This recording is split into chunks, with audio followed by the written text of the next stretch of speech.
Filho e do Espírito Santo. Amém. Ave Maria, cheia de graça, o Senhor é convosco. Bendita sois vós entre as mulheres, e bendito é o fruto do vosso ventre, Jesus. Santa Maria, Mãe de Deus, rogai por nós, pecadores, agora e na hora de nossa morte. Amém. Muito bem, então, sobre o aumento da vida cristã através dos sacramentos. Então, nós vimos o aumento da vida cristã através dos méritos, né? E como nós podemos aumentar pelas obras que fazemos os méritos alinhados com estas obras. Agora, vamos ver sobre como que a participação dos sacramentos colaboram para o aumento da vida cristã, ou para o crescimento da vida espiritual, para o aumento da vida de santidade, como, independente da expressão. Número 249. Não é somente pelos atos meritórios, praticados a cada instante, que podemos crescer em graça e perfeição. É ainda pela recepção frequente dos sacramentos, sinais sensíveis, instituídos por nosso Senhor Jesus Cristo. Os sacramentos significam e produzem a graça em nossas almas. Sabendo como o homem se deixa tomar pelas coisas exteriores, quis Deus, em sua infinita bondade, tornar a graça dependente de objetos e ações visíveis. É de fé que os sacramentos contêm a graça que significam e conferem a todos quantos lhes não põem obstáculo, né? E isso não unicamente em virtude das disposições do sujeito, senão ex opere operato, como causas instrumentais da graça, sendo sempre, evidentemente, Deus a causa principal e Jesus a causa meritória. Muito bem. Então vejam lá. Os sacramentos são, então, sinais visíveis, né, que produzem em nós uma graça especial. Muitos autores espirituais vão dizer, graça esta que é necessária à nossa salvação. No entanto, não só. Cada sacramento ele vai ter uma graça que nós chamamos de graça habitual, atrelada ao sacramento, e várias graças atuais. Existe uma graça sacramental que é própria de cada sacramento. Essa questão do sinal, né? Então, ou seja, foi Deus que nos criou. Ele nos conhece muito bem e sabe como é que nós estamos tão intimamente ligados com as coisas sensíveis, com as coisas visíveis. Então, por isso que nosso Senhor quis fazer com que sinais que são sensíveis tragam para nós uma graça que seja eficaz. Um dos evangelhos que nos ajuda muito a compreender a eficácia do sacramento é aquele evangelho da cura do cego. Então, vocês vão se lembrar. Então, Nosso Senhor encontra um cego, ele abaixa, pega um pouco de barro, cospe no barro, suja os olhos do cego com barro e, a partir desse gesto, o cego fica curado. Então, a pergunta que nós fazemos, Nosso Senhor, sendo quem Ele é, Ele precisaria fazer todo esse ritual para curar um cego? Certamente não. Em outras ocasiões do Santo Evangelho, Nosso Senhor realiza curas de outros modos. Só daquela mulher, por exemplo, tocar na veste de Nosso Senhor, ela fica curada.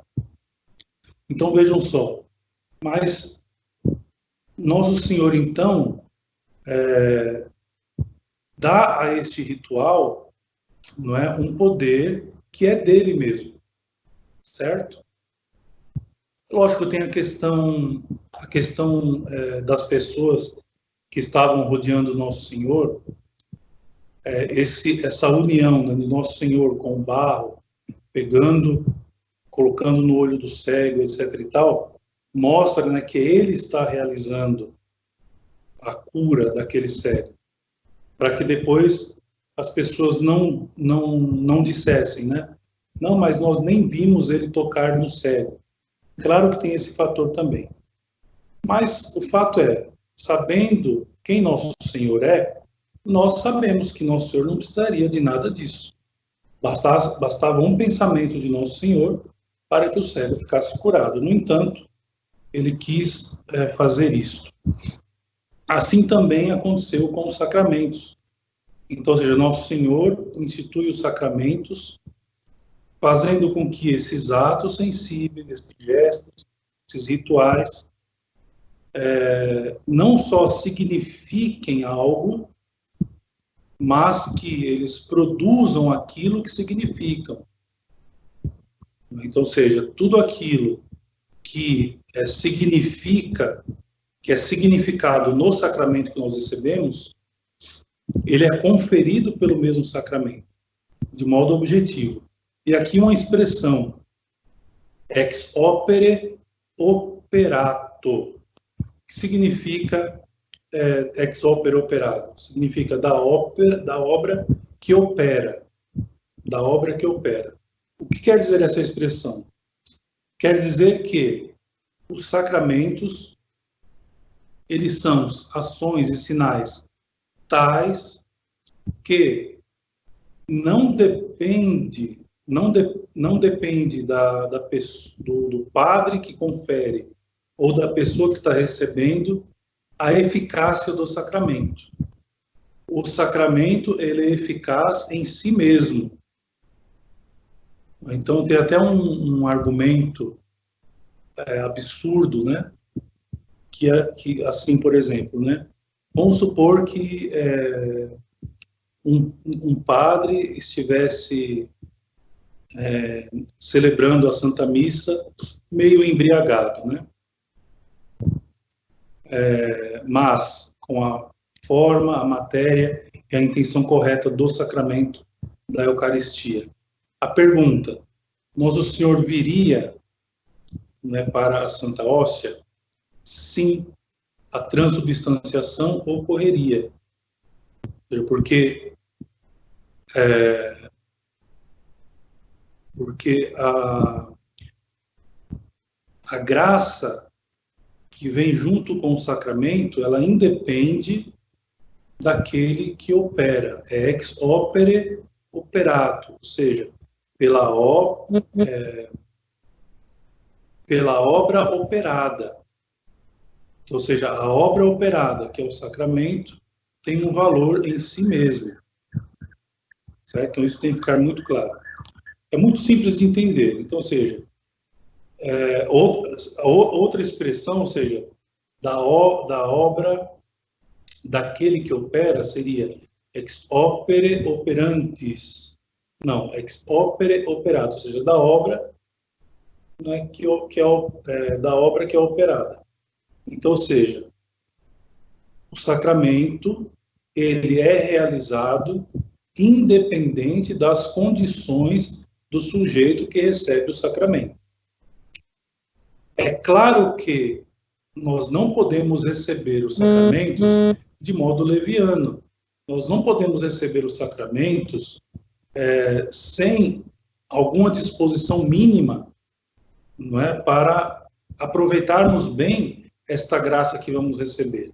Isso é uma outra coisa. Agora, a graça do sacramento vai agir. Não é? Vai haver a graça, independente do sujeito. Certo?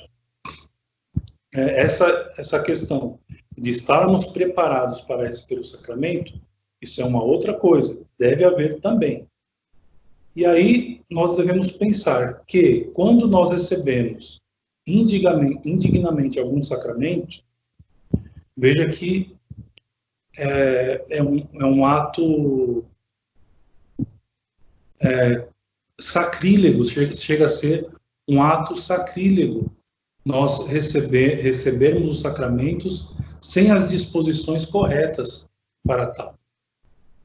Não é? Então, muito importante nós termos essa consciência, de que o sacramento é ex opere operato, ou seja, da obra realizada, da obra operada, e não da obra daquele que opera, mas simplesmente da obra operada. Então, ou seja, o sacramento ele vai conferir a graça, e ponto final, certo? Mesmo se nós não tivermos a disposição correta, ou seja, o sacramento ele tem esse poder eficaz, né? Um poder eficaz. Independente do sujeito, ele opera. Ele opera a graça em nós. E aí devemos ficar atentos para não recebermos os sacramentos de modo indigno ou sem a preparação devida, para não cometer nenhum tipo de sacrilégio. É aquilo que São Paulo diz na carta aos Coríntios, né? Sobre o sacramento da Eucaristia. Quem comunga indignamente, comunga a própria condenação. Aquilo que deveria servir para nós como um remédio espiritual vai servir como um veneno se nós recebermos o sacramento indignamente. Muito bem, 250. Cada sacramento produz, além da graça habitual ordinária, acabei de dizer, disse anteriormente, né? Ou seja, que existe uma graça habitual ordinária que cada sacramento vai conferir. Essa graça habitual é aquela que é necessária para a nossa salvação. Então, além desta graça habitual ordinária, então o sacramento produz uma graça que se chama de graça sacramental, ou que é própria desse sacramento. Então, cada sacramento tem uma graça sacramental específica. Esta não é especificamente distinta da primeira, mas acrescenta-lhe, segundo São Tomás e da sua escola, um vigor especial, destinado a produzir efeitos em relação com cada um dos sacramentos. Então, ou seja, não é que elas são completamente distintas, a graça habitual do sacramento e a graça sacramental, mas que uma vai acrescentar a outra. Ou, em todo caso, segundo a doutrina universal, confere um direito a graças atuais especiais que serão conferidas em tempo oportuno para se cumprirem mais facilmente os deveres impostos pela recepção do sacramento. Então, ou seja, nós vamos precisar de uma firmeza, fortaleza, paciência para viver melhor a vida cristã. Muito bem, esses sacramentos, eles vão nos fortalecer através da graça sacramental a termos essas virtudes necessárias para seguirmos adiante na nossa vida espiritual. Assim, por exemplo, ele dá um exemplo aqui. Assim, por exemplo, o sacramento da confirmação dá-nos a direito a receber graças espirituais atuais de fortaleza sobrenatural, para lutarmos contra o respeito humano e confessarmos a fé diante de todos e contra todos. Não é? Eu não vou explicar mais detalhadamente sobre o sacramento da confirmação, porque mais para frente ele vai, daqui a alguns parágrafos, ele vai dizer cada um dos sacramentos, inclusive o sacramento da crisma. Enfim, 4 coisas nos merecem especial atenção. Então, primeiro, a graça sacramental própria de cada um dos 7 sacramentos. Segundo, as disposições necessárias para melhor nos aproveitarmos deles. Porque é só disso que nós podemos falar em relação aos sacramentos. Quais as disposições necessárias para melhor nós nos aproveitarmos dos sacramentos? Porque o sacramento ele vai conferir a graça automaticamente, ex opere operato. As disposições especiais para o sacramento da penitência, e aí vai aprofundar mais no sacramento da penitência, da confissão, e quarto, as disposições que se requerem para o sacramento da Eucaristia. Então, vai se aprofundar mais no sacramento da Eucaristia. Da graça sacramental. Os sacramentos conferem graças especiais em relação com os diversos estádios que temos de percorrer na vida. Então, durante toda a nossa vida, nós vamos precisar, em algum momento, dos sacramentos, de algum sacramento em particular.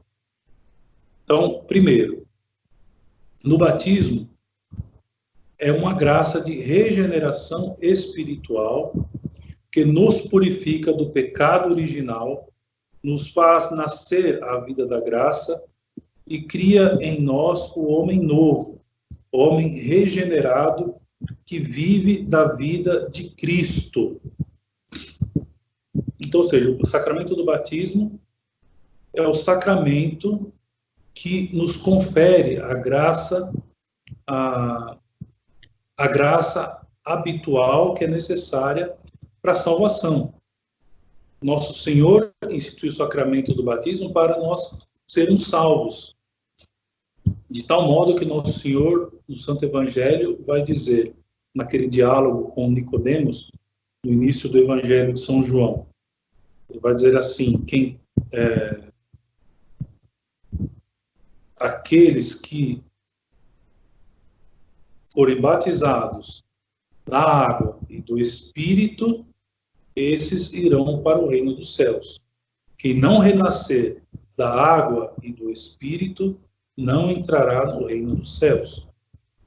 Então, ou seja, o sacramento do batismo, então, ele acaba se tornando necessário para a salvação. Por isso que a igreja, desde os primórdios, desde os primeiros séculos, desde o primeiro século, aliás, batiza crianças, porque às crianças não se deve impedir uma graça que é necessária para a salvação, certo? Então, não é necessário para o batismo a compreensão, não é necessário. Não é necessário para a pessoa que é batizada compreender aquilo que está acontecendo. Mesmo a fé é uma virtude teologal infusa em nós. Acho que nós já vimos isso, aliás, alguns textos para trás. O sacramento do batismo, a fé é uma virtude sobrenatural que é infusa. Então, ou seja, uma criança de poucos meses de vida, por exemplo, acabou de nascer, ela vai ser batizada, recebeu o sacramento do batismo. Nós podemos afirmar, sem sombra de dúvida e com tranquilidade, que esta criança, primeiro, teve o pecado original apagado, tendo então aquela graça que é necessária para a salvação, o estado de graça santificante, como nós chamamos. Então, aquela criança, ela, depois do batismo, qualquer pessoa, não só criança, também os adultos que recebem o batismo. Então, eles têm então a graça santificante que é necessária para a salvação. E podemos afirmar também, sem sombras de dúvida, que aquela criança, mesmo aquela criança que foi batizada, ela já recebeu a virtude da fé. Mesmo que ela ainda não consiga exercitar a fé, isso os pais vão ajudar com o tempo, os padrinhos, etc. Mas nós já podemos afirmar, sem sombra de dúvidas, que aquela criança já recebeu, no dia do batismo, a virtude da fé. Certo? Continuando o texto. Segundo a bela doutrina de São Paulo, pelo batismo somos sepultados com Jesus Cristo. É o que figurava outrora o batismo de imersão. E ressuscitamos com ele para vivermos uma vida nova. E aqui tem o texto em latim e a nota aqui embaixo, Romanos, capítulo 6, versículos de 3 a 6. A graça especial ou sacramental que se nos confere é, pois, uma graça de morte ao pecado, de crucifixão especial, que nos permite combater e mortificar as tendências más no homem velho. Então, veja que bonito isso, né? Então, ou seja, uma graça de morte ao pecado. Então, ou seja, nós, quando somos batizados, morremos para o pecado. Mas alguém pode dizer assim, mas com o tempo, tudo bem, o sacramento do batismo, ele apaga o pecado original, nos dá o estado de graça santificante, que nos garante a vida eterna. Mas o sacramento do batismo não elimina a nossa natureza pecadora. Ou seja, nós somos pecadores. Tudo bem, não há problema nenhum quanto a isso. Nós somos pecadores, só que nós temos a graça especial para, no decorrer da vida, continuarmos a lutar contra o pecado. É dessa graça que estamos falando. Segundo, uma graça de regeneração que nos incorpora em Jesus Cristo, nos faz participantes da sua vida e nos permite viver em conformidade com os sentimentos e exemplos de Jesus Cristo, e ser assim perfeitos cristãos.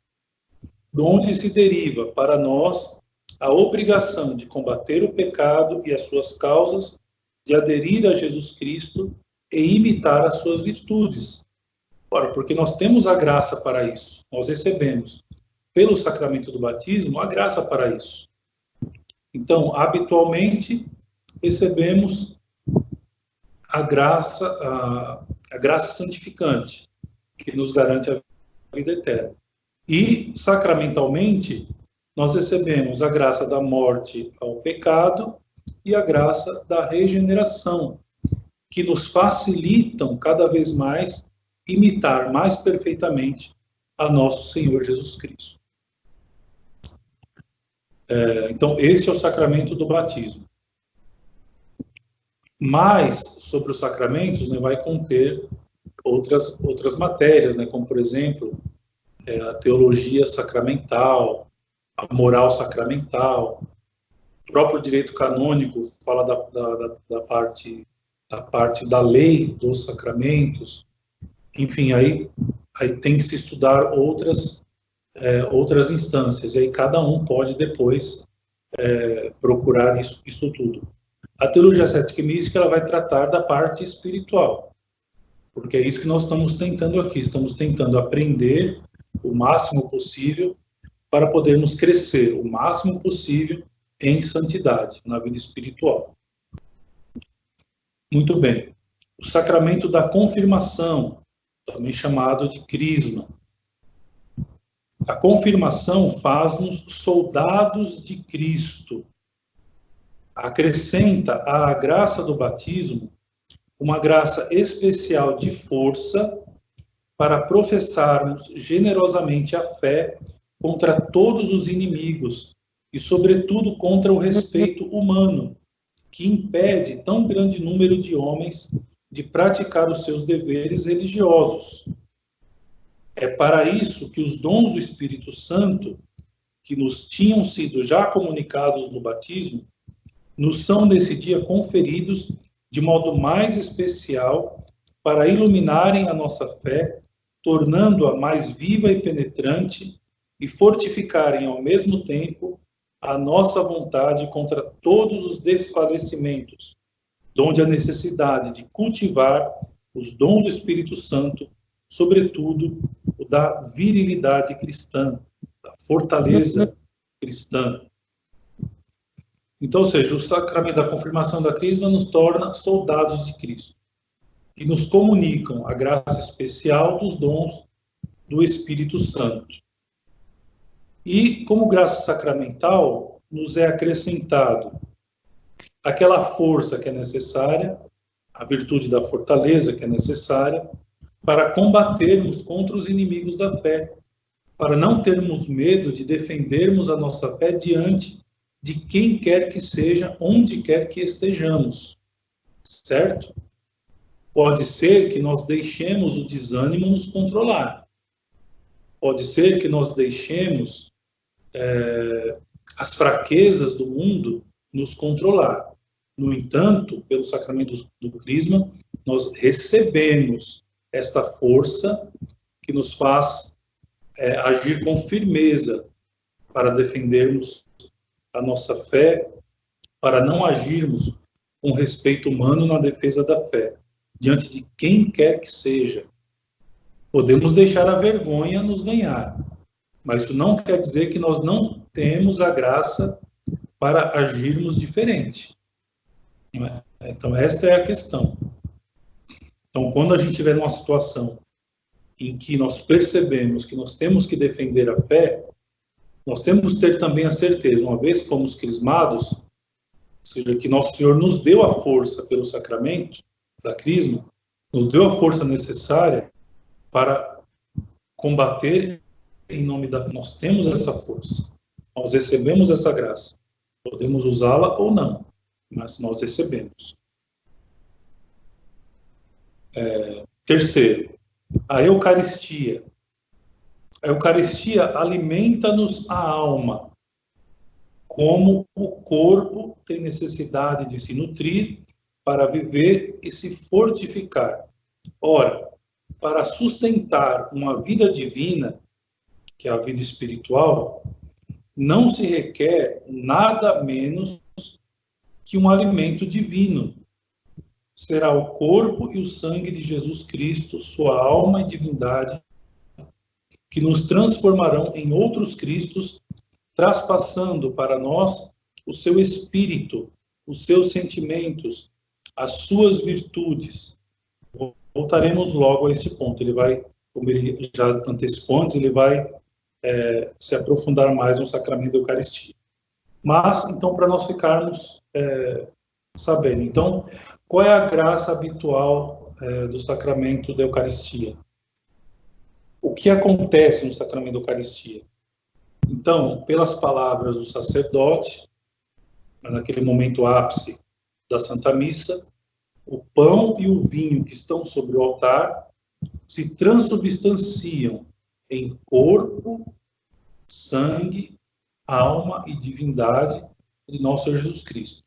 Então, é nosso Senhor Jesus Cristo, vivo, verdadeiro, que está presente na hóstia consagrada. E aqui, bonito esse exemplo do alimento, né? Ou seja, nós precisamos, para vivermos materialmente, para sustermos o nosso corpo, nós nos alimentamos. Não é? Nós almoçamos, tomamos café, jantamos. Nós precisamos do alimento material para fortalecermos o nosso corpo material. Agora, levando em consideração que a vida espiritual é uma vida divina, é uma vida é uma vida divina, né? Enfim, com esse termo mesmo. Então, nós precisamos de um alimento da mesma altura, ou seja, precisamos de um alimento espiritual divino para sustentar essa vida espiritual divina que nós pretendemos alcançar. Então, o sacramento da Eucaristia serve-nos para nós obrigatório. Nosso Senhor diz no Santo Evangelho: quem não comer a minha carne e não beber o meu sangue não terá a vida eterna. Então, o sacramento da Eucaristia é necessário e, ao mesmo tempo, devemos compreender que a Eucaristia nos alimenta a nossa vida espiritual para crescermos cada vez mais em santidade. De tal modo que nós nos aproximamos cada vez mais que nós comungamos mais perfeitamente, mais nós nos aproximamos da vida divina, certo? Estes 3 sacramentos, o batismo, a confirmação e a Eucaristia, são os chamados sacramentos da iniciação cristã. Então, ou seja, dizemos que quem não recebeu um desses sacramentos ainda não foi iniciado plenamente na vida cristã. Só é iniciado plenamente na vida cristã quem já foi batizado, já foi crismado e já recebeu a Eucaristia. Certo? São os sacramentos da iniciação cristã. Quarto, se temos a infelicidade de perder a vida da graça pelo pecado mortal, o sacramento da penitência, também chamado da confissão, lava as nossas faltas no sangue de Jesus Cristo, cuja virtude nos é aplicada pela absolvição, contanto que estejamos sinceramente contritos e decididos a romper com o pecado, como abaixo explicaremos. Disse anteriormente que vai dar um destaque maior para o sacramento da confissão. Então, ou seja, nós vimos que o batismo, quando nós somos batizados, nós recebemos a graça santificante, aquela graça que é necessária para a salvação. Pode ser que, pelo pecado mortal, nós cheguemos a perder essa graça santificante. Pois, nós já vimos anteriormente, só o pecado mortal é capaz de nos fazer perder a graça santificante. E se, por um deslize, nós viermos a perder a graça santificante, nós não devemos ficar tão preocupados, porque Deus é tão bom conosco, que nos deu um outro sacramento, que tem a finalidade de restituir a graça batismal. Ele restitui a graça santificante. Então, não é forçoso nós dizermos que, quando nós saímos do confessionário, nós saímos com o mesmo estado que nós tivemos naquele dia que nós fomos batizados. Certo? É claro, existem as condições para o sacramento da confissão. Nós temos que ser sinceros na hora de dizer os nossos pecados, não tendo a preocupação de ficar omitindo o pecado diante do sacerdote, porque isso não leva a nada. O sacerdote ele não vai bater em ninguém por causa de algum pecado mortal. Ele está ali para conferir a absolvição, que vai restituir em nós a graça batismal. Muito bem. 5. Quando a morte nos vem bater à porta, necessitamos de ser reconfortados no meio das angústias e temores que nos inspiram as faltas passadas, as enfermidades presentes e os juízos de Deus. A extrema unção, derramando o óleo santo sobre os nossos sentidos principais, infunde-nos na alma uma graça de alívio e conforto espiritual que nos livra das relíquias do pecado, reanima a confiança e nos arma contra os supremos assaltos do inimigo, fazendo-nos participar dos sentimentos de São Paulo, que depois de ter combatido o bom combate, se alegrava com o pensamento da coroa que o esperava. Importa, pois, pedir este sacramento a tempo, logo que um se sente gravemente enfermo, para ele poder produzir todos os seus efeitos e até, se Deus o julgar conveniente, nos restituir a saúde. E é uma crueldade que os que assistem o doente lhe diminuíssem a gravidade do seu estado e dilatem para o último instante a recepção de um sacramento tão consolador. Então, veja só, o sacramento da extrema-unção, assim como o sacramento da confissão, restitui também em nós a graça batismal. Só que faz mais, nos dá um conforto espiritual no momento da enfermidade. Alívio e conforto espiritual tão necessários para quem passa por situações de grave doença. Infelizmente, nos dias de hoje, nós vemos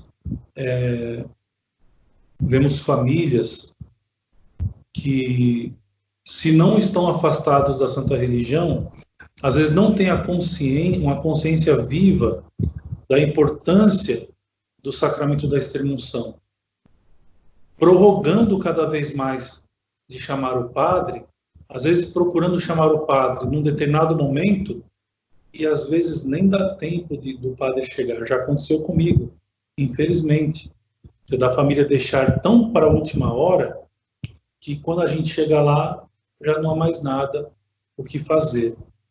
Ou seja, nós não podemos deixar chegar nesse extremo.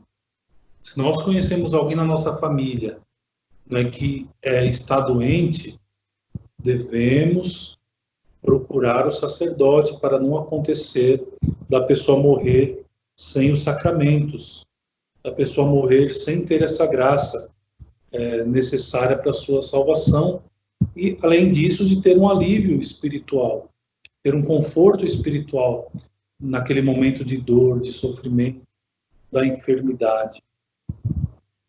E, além disso, a graça do sacramento, se Deus achar justo, pode até nos conferir a restituição da saúde. Em muitos casos, pessoas que estão muito mal de saúde, o padre chega, dá a extrema-unção e o doente se levanta, o doente recobra a sua saúde. Ou seja, é uma das graças deste preciosíssimo sacramento. Uma vez eu conheci um padre que ele dava um conselho que eu acho muito, muito pertinente aos católicos. Como a gente vive numa sociedade conturbada, com muito mais facilidade hoje do que antigamente de acontecer um acidente grave, então, junto com os documentos na carteira, colocaram um papelzinho, né, bem destacado, dizendo assim: caso de acidente, por favor, chamar um sacerdote. Então, um padre, uma vez numa palestra, aconselhou isso.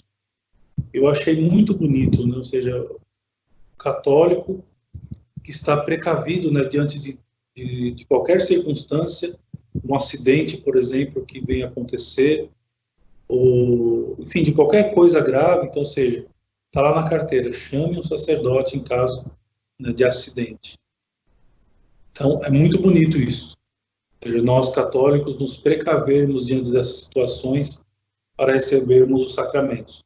E avisar os parentes, né? Todos os parentes nossos devem estar sabendo, né, senhor? Olha, se eu ficar doente, se por algum momento eu cair inconsciente, chame o padre imediatamente. E nós também, em relação aos outros, quando nós vemos alguém doente, cair doente, chame o sacerdote. Nós somos ordenados para isso também. Nós padres, nós não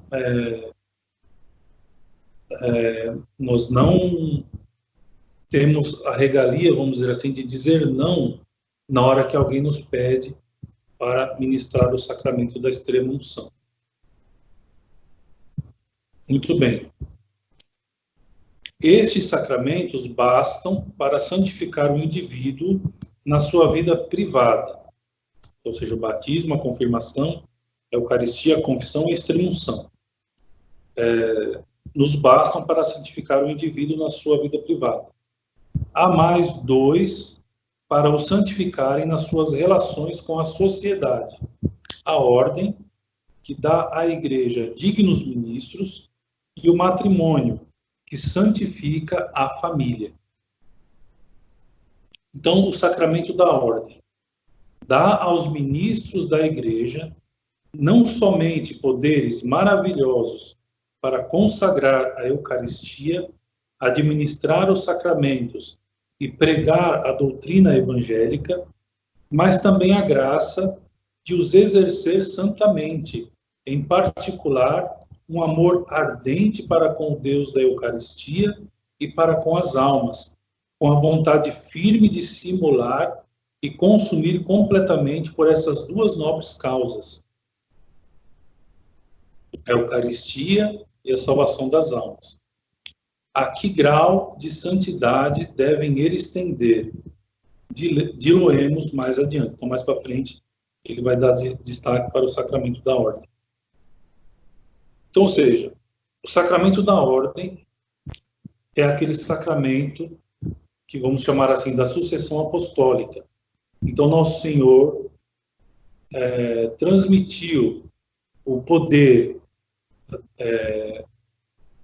de consagrar a Eucaristia aos seus 12 apóstolos. Os seus 12 apóstolos, por sua vez, transmitiram esse poder através da imposição das mãos e das palavras rituais aos seus sucessores. Os seus sucessores transmitiram isso a outros sucessores e assim por diante, até chegar em nós nos dias de hoje. Não é? O bispo detém a totalidade do sacramento da ordem, então o bispo é o sucessor legítimo dos apóstolos, e o sacerdote que recebe o sacramento da ordem participa do sacramento da ordem junto com o bispo. Não é? Então, ou seja, é muito bonito isso. Então, o padre ele serve para celebrar a Eucaristia e para santificar as almas. E quando o padre ele recebe o sacramento da ordem, ele recebe, ao mesmo tempo, aquela força, aquela graça particular, que a gente chama de graça de estado. Então, o padre recebe uma graça de estado especial para poder exercer santamente estas funções. Salvar as almas e celebrar a Santa Missa. Trazer Nosso Senhor Jesus Cristo através das sagradas espécies do pão e do vinho.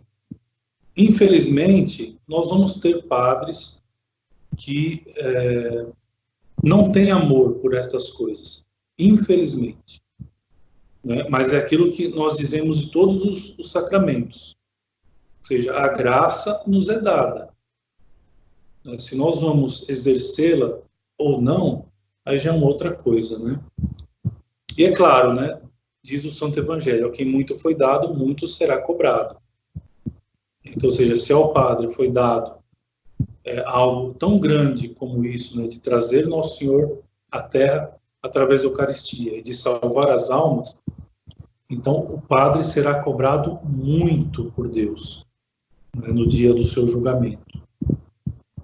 Cabe nós rezarmos muito pelos sacerdotes, né, para que eles usem dessa graça que lhes foi dado no dia da ordenação e que possam cada vez mais, né, com amor, com fervor, atender os fiéis, lutar pela salvação das almas, celebrar dignamente a Santa Eucaristia. Então, muito importante, os fiéis que tomam consciência disso, rezar pelos seus sacerdotes. Isso é muito importante. Continuando.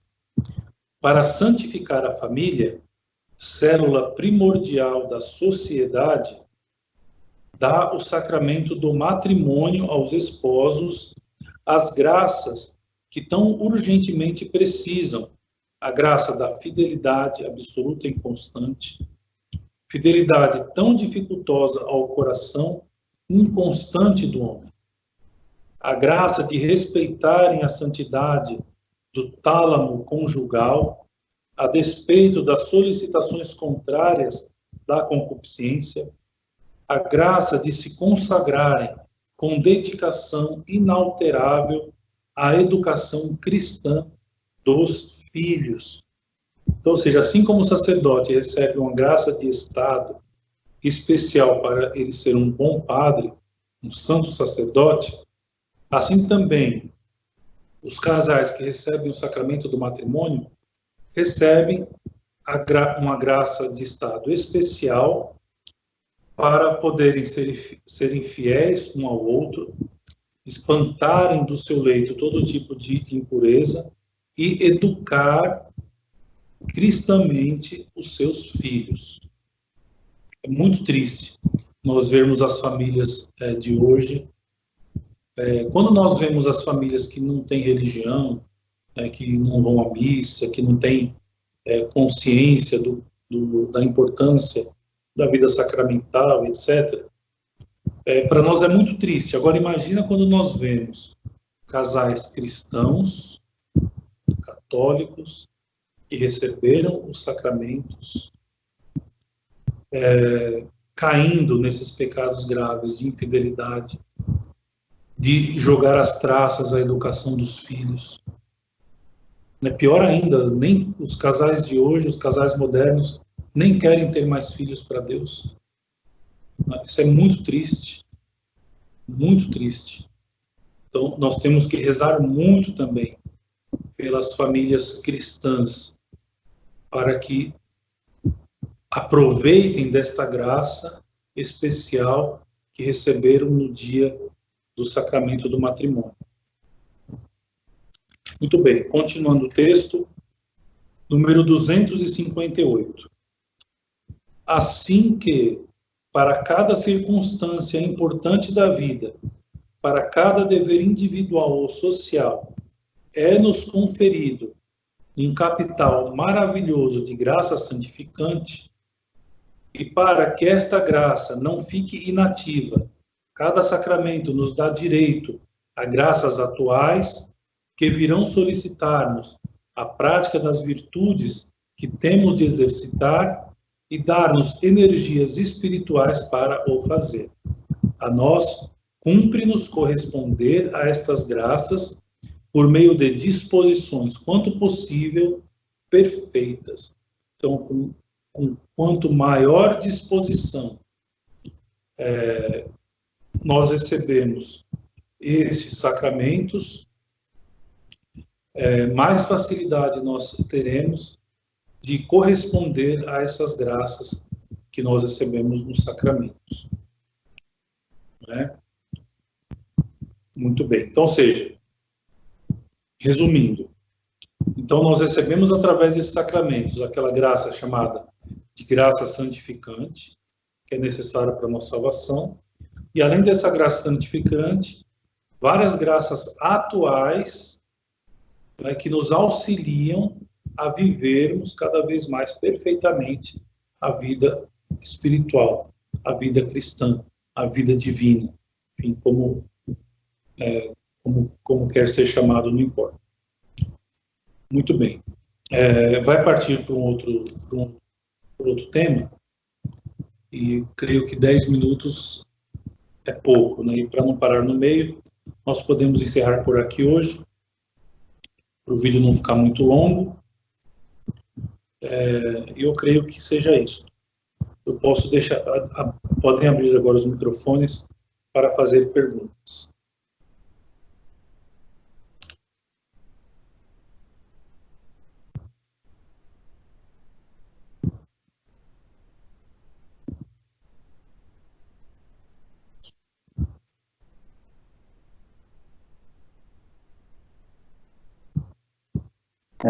Boa noite. Sua bênção, padre. Boa noite, Deus abençoe. Meu nome é Fábio. Fábio. Fábio. Isso.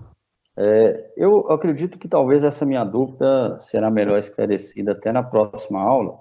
Eu acho que tem muito a ver com as condições para se receber os sacramentos, né? Mas se eu pudesse me adiantar um pouco, uma dúvida que eu tenho com relação à confissão. Porque muitas vezes nós temos a honestidade para poder realizar uma boa confissão, mas aquela contrição perfeita, às vezes ela não acontece.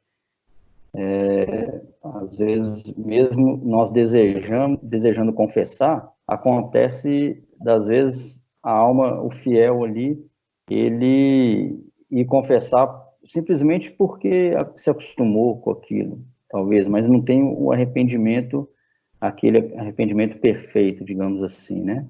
Então, sabendo que a graça do sacramento, ela é uma graça habitual, né? Pode acontecer da alma não receber a absolvição por às vezes o seu coração não estar completamente arrependido, mesmo que ele mesmo não perceba isso de alguma forma? Não tem como tem como acontecer isso. Primeiro, por um motivo muito simples, né? Se fosse assim, seria muito fácil nós colocarmos em dúvida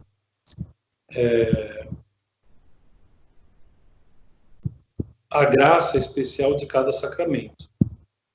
Então, ou seja, a graça especial do sacramento é a absolvição dos pecados e a restituição da graça batismal. E ponto final.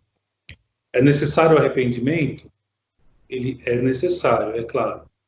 Agora devemos pensar assim, né, que só o ato da pessoa buscar o sacerdote, se ajoelhar diante do sacerdote para se confessar, isso já é um sinal que demonstra arrependimento. Então, nós pensando assim, é mais fácil nós não colocarmos em dúvida a eficácia do sacramento. Agora, é claro, o que nós devemos fazer? Devemos fazer com que a prática dos sacramentos seja habitual, então devemos praticar habitualmente o sacramento da confissão, especialmente, no sacramento da Eucaristia, mas o senhor está falando sobre o sacramento da confissão. Então, ou seja, devemos praticar de modo constante o sacramento e, ao mesmo tempo, nos esforçar para que aquilo não seja um ato automático. Então, por isso que antes de nos ajoelharmos diante do sacerdote, nós temos que estar bem preparados. Devemos estar em espírito de oração, ter feito um bom exame de consciência. Antes de ir para o confessionário, pedir perdão a Deus, dizer a Nosso Senhor em oração que está arrependido. Ou seja, tudo isso, né, deve anteceder aquele ato próprio do sacramento, que é o fiel se ajoelhar, dizer os seus pecados e receber a absolvição. Então, o fiel ele tem que cada vez mais, embora o sacramento seja feito de modo constante, habitual, e é bom que seja, São Felipe Neri mesmo, por exemplo, ele estimulava o sacramento da confissão muito frequente, muito assiduamente. Agora, cada fiel que vai se confessar tem que se esforçar para ter as disposições cada vez mais perfeitas. Então, isso depende do fiel. O sacramento, ele vai operar, independente dessas disposições. O sacramento tem essa força. É claro, desde que haja forma, matéria e intenção. Então, o sacramento é necessário, primeiro, a acusação dos pecados, certo? Segundo, o arrependimento. Terceiro, a absolvição. Então, se teve essas três coisas, então a graça do sacramento vai agir. Agora, antes de nós fazermos isso, ou seja, dizer os pecados, ter o arrependimento e ter a absolvição, antes disso, antes de se ajoelhar diante do Padre, nós temos que fomentar através da oração aquela disposição que é necessária para receber a graça sacramental. Certo? Respondido? Respondido sim, Padre. Deus te ajude. Muito obrigado.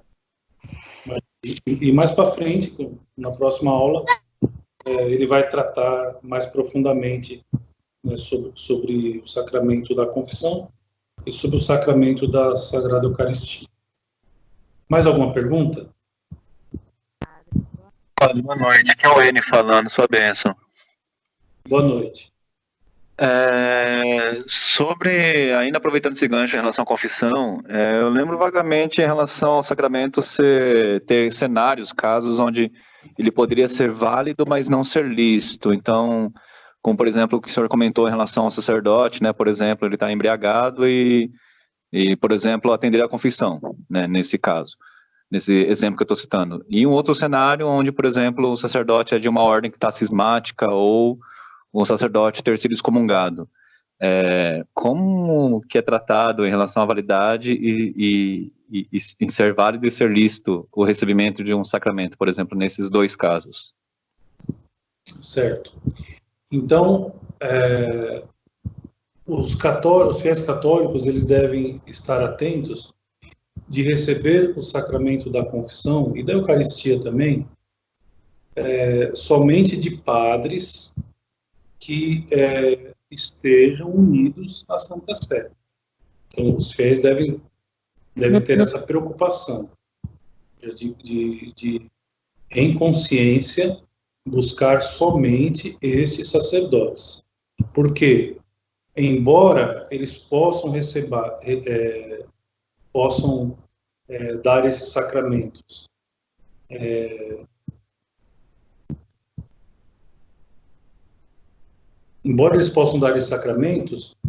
não é lícito para eles ministrá-los, certo? Então, ou seja, isso é uma coisa que depende do fiel. Então, o fiel tem que ter essa consciência de não procurar sacerdotes que não estejam unidos à sé de Pedro, certo? Em relação à questão do padre estar embriagado, isso não torna ilícito o sacramento, né? Nem inválido, nem ilícito. Porque, como eu disse, para o sacramento da confissão é necessário que o fiel diga os seus pecados, esteja arrependido e receba a absolvição do sacerdote. Essas três coisas são fundamentais. O padre, ele pode dar absolvição estando embriagado? Pode, né, sem problema nenhum. Então, isso não tornará o sacramento inválido nem ilícito, certo? Então, eu creio que eu tenha respondido. Eu respondi? Respondeu sim, padre. Obrigado. Mais alguém tem alguma pergunta? Padre, boa noite. Estou bem. Sim. Aqui é Yara que está falando. Eu não estou ouvindo, está muito baixo. Baixo. Melhorou, padre? Melhorou. Padre, eu gostaria de saber, o senhor falou que às vezes a gente não aproveita a graça sacramental, né? Teve até aquele exemplo da vergonha diante da virtude da fortaleza. Eu queria saber como contribuir com a graça sacramental que a gente recebe. Seria com oração? Então, a primeira coisa é nós compreendermos que a graça nos foi dada. Nós, uma vez que recebemos os sacramentos, temos as graças, nosso Senhor nos deu as graças para agirmos o mais cristamente possível, de modo perfeito. A primeira coisa é essa. Outra coisa, evidentemente, é a oração, como você bem citou. Então, a oração nos ajuda, como a oração nos coloca diante de Deus, então a oração vai nos ajudar, inclusive, a nos cobrar diante da nossa atitude. Terceira coisa é saber aproveitar as situações que Deus coloca na nossa vida. Então, nós sabemos como agir, nós sabemos como nos comportar diante de tais circunstâncias. Quando, por exemplo, um caso muito emblemático é o fato de defender a fé, por exemplo. Então, nós temos que defender a nossa fé. Ora, se nós somos crismados, nós temos a graça para isso. Então, quando surge uma oportunidade de defendermos a nossa fé, sabendo então que nós temos a graça, estando unidos a Deus em oração, nós não devemos ter medo, nós não podemos nos curar. Certo? E aí, diante de todas as situações, então, por exemplo, uma tentação qualquer, então nós recebemos, pelo sacramento do batismo, a graça do Santo. Chegamos a cometer um pecado mortal. Recebemos novamente a graça santificante. Ora, com a graça santificante nos é dada a graça de vencermos o pecado, de dizermos não ao pecado. Então, seja, vamos aproveitar as situações. As tentações devem ser para nós momentos de crescimento na vida espiritual e não de queda. Agora, é claro, nós vamos ficar atentos, vai nos deixar atentos, mais atentos, diante dessa situação, é a oração. Não é à toa que Nosso Senhor une o estado de vigília ao estado de oração, quando ele diz: ficar atentos e orar. Atentos e orar. Orai e cessar. Ou seja, a oração vai nos dar cada vez mais, nos aproximando de Deus, vai nos dar cada vez mais a graça de compreendermos todas as situações como modo de crescermos na vida espiritual, aproveitando da graça que nós recebemos no sacramento. Ou seja, sabemos que recebemos a graça do sacramento. Estamos em união com Deus através da oração. Então, vamos praticar quando surgir essa oportunidade. Certo? Certo, padre. Muito obrigada, sua bênção. Deus abençoe. Mais alguma pergunta?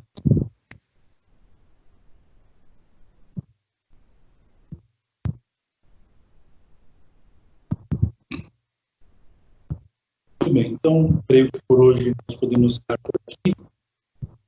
Semana que vem nós retomamos, se Deus quiser, nesse mesmo horário, segunda-feira, às 9 horas da noite. Bom, vamos encerrar com uma Ave Maria. Ave Maria, cheia de graça, bendito é o fruto do vosso filho Jesus. Santa Maria, Deus, Pai por nós pecadores, agora e na hora de morrer. Em nome do Pai, do